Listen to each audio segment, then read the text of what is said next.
Bread സാൻഡ്വിച്ചാണ് ഉണ്ടാക്കാൻ പോകുന്നത്. അതായത് നമ്മൾ പോയത് മസാല തിരുമ്പുന്നുണ്ട്. തിരുമുളക് പൊടി, മഞ്ഞൾപ്പൊടി,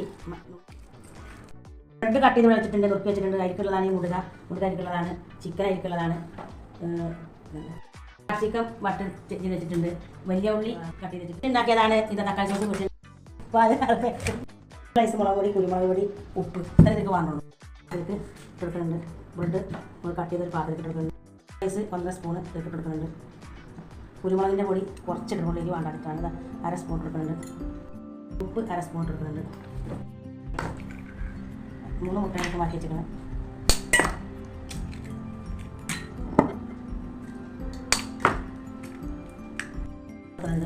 കുറച്ച് പാല് വളർത്തുന്നുണ്ട് തുറന്ന് വരാനായിട്ട്. നന്നായി ഇളക്കി കൊടുക്കുന്നുണ്ട്. സെറ്റായി വന്നിട്ടുണ്ട്. എടുക്കാൻ പോവുകയാണ്. സോസ് തറ ഇവിടെ റെഡിയാക്കാൻ പോവുകയാണ്. അതിന് ഈ റൈസ് കുറച്ചിട്ടെടുക്കുന്നുണ്ട്. കുരുമുളകിൻ്റെ പൊടി ലേശം എടുക്കണം. അല്ലെങ്കിൽ എരി വാട്ടിലായിട്ടാണ് എടുക്കുന്നുണ്ട്. അപ്പോൾ മിക്സാക്കി സെറ്റാക്കിയിട്ടുണ്ട്. അതുപോലെ തേക്കാതെ റെഡിയാക്കി വെച്ചിട്ടുണ്ട്. കഷ്ണം വെട്ടിയിട്ടില്ല. പിന്നെ കൊണ്ടുള്ള ഒരു പാത്രം വെച്ചിട്ടുണ്ട്, പാൻ വെച്ചിട്ടുണ്ട്. ഞാൻ ഗ്യാസ് ഓൺ ചെയ്തിട്ടുണ്ട്. അതിൽ പിന്നെ വെളിച്ചെണ്ണ ഞാൻ വാങ്ങിക്കണം. ഒന്ന് ചുറ്റി കൊടുക്കണം. കൊടുത്തിട്ടുണ്ട്. ബ്രെഡ് മുട്ടയും ഉണ്ടാക്കൽ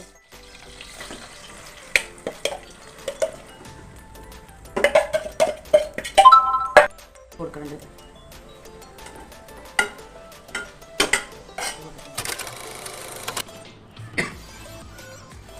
സോസ് തേച്ച് കൊടുക്കുന്നുണ്ട്. എല്ലാവർക്കും കൂടി അപ്പോൾ റെഡി വന്നിട്ടുണ്ട്.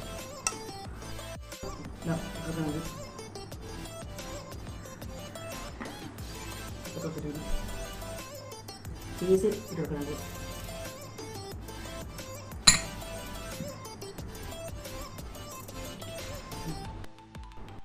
വട്ടത്തിലാക്കിയത് ഇട്ട് കൊടുക്കുന്നുണ്ട്.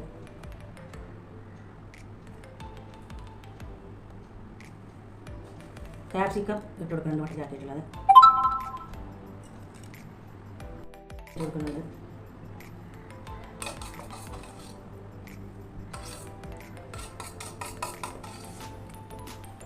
കോഴി ഒന്ന് കൊടുക്കുന്നുണ്ട്.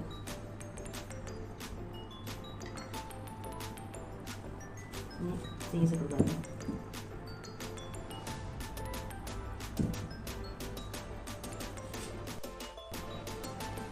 മുക്കാൻ പോവുകയാണ്. റെഡി ആയിട്ടുണ്ട്. മുക്കാൻ പോവുകയാണ്. ഞാൻ ഇപ്പോൾ ഉണ്ടാക്കിയതാണ്. ഞാൻ മുച്ച് സെറ്റായി വന്ന് മുക്കാൻ പോവുകയാണ്.